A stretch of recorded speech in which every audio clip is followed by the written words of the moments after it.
নমস্কার বন্ধুরা, welcome to my channel. আরেকটা ছোট্ট ব্লগ নিয়ে চলে আসলাম। এটা বাঁধাকপির পকোড়া। রাত এখন অনেকটাই হয়ে গেছে, বাট এই একদিকে তরকারি রান্না করছি, একদিকে পকোড়া রান্না করছি। ম্যাটারটা হচ্ছে আমার মেয়ে ছেলে, ওদের একটু পরপরই ফাইট শুরু হয়ে যায়, ঝগড়াঝাটি শুরু হয়ে যায়।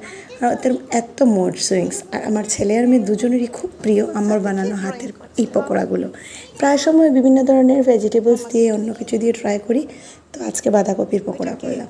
এই যে ইনি হলেন আমার ছেলে, আর ইনি এখন ড্রয়িং করছেন, তাই ভিডিওর পাশে এনাকেও একটু দেখিয়ে দিলাম। ইনি নিজেকে আঁকছেন, বলছেন ইনি নিজেকে আঁকছেন। পড়াশোনার নামে কোনো কিচ্ছু নেই, ঘরটার একদম অবস্থা খারাপ করে বসে আছে, ড্রয়িং করছে। কারণ ওরা এখন অনেক ছোট, যদি আমি এদেরকে নিয়ে না বসাই তাহলে ওরা পড়তেও পারে না। এখন রাত বাজছে 10:30, তো উনি এখন ছবি আঁকছেন, আমি করছি রান্না। পকোড়াটা হয়ে গেছে, ওদেরকে দেবো, ওরা খাবে। হঠাৎ মনে হলো আজ তো মাছ, ওরা খেতে অসুবিধা করবে, তো একটু পনির বানিয়ে নিচ্ছি একদম সিম্পলভাবে। একটু আস্ত গরম মশলা ফোড়ন দিয়ে ওই অল্প আলু অল্প পনির, জাস্ট ওদের জন্যেই। বিকজ আমি আগেই ভিডিওতে মেনশন করেছি আমার ছেলে মেয়েরা ওই মিট, চিকেন, ফিশ এগুলো খুব একটা খায় না। এই একটা হাঁড়িতে ভাত বসিয়ে দিলাম, আরেকদিকে তরকারি রান্না করছি, এটা এদের জন্য। একটু কালো জিরে, একটু আস্ত জিরে আর গরম মশলা, তেজপাতা, ওইটাই ফোড়ন দিলাম। আর কিছু না, খুব সিম্পল ওয়েতে আমি ওদের জন্য রান্না করি। আর ওরা এই সিম্পল নিরামিষ তরকারিটাই মায়ের হাতে খুব পছন্দ করে। তো আপনাদের সঙ্গে শেয়ার করতে ভালো লাগছে। দেখতে থাকুন, আমার সঙ্গে থাকুন, আমাকে সাপোর্ট করবেন, প্লিজ পাশে থাকবেন। আপনাদের সাপোর্ট আমার খুব খুব খুব প্রয়োজন। আর ইউটিউবের জগতে আমি খুব নতুন, আমাকে পাশে থেকে সাহায্য করবেন।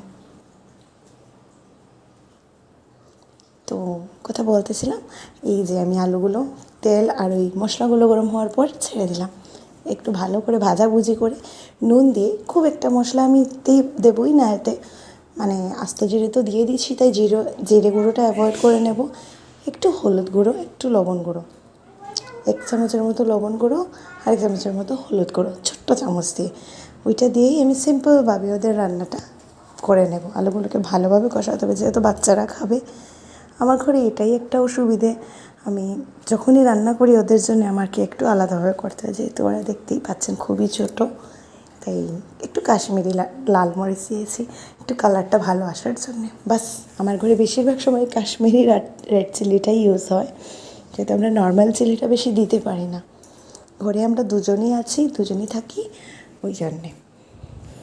তা দুইজনে আছি বলতে ফ্যামিলিতে আর কেউ নেই এরম ভাববেন না, সবাই আছেন। তবে ছেলে মেয়েদের পড়াশোনার বিষয়ে আমাদের এখানে একাই থাকতে হয়। যদি বলেছিলাম আমার মা এসে গেছে, মা চলেও গেছে আজকে। মনটা খুব একটা ভালো নেই।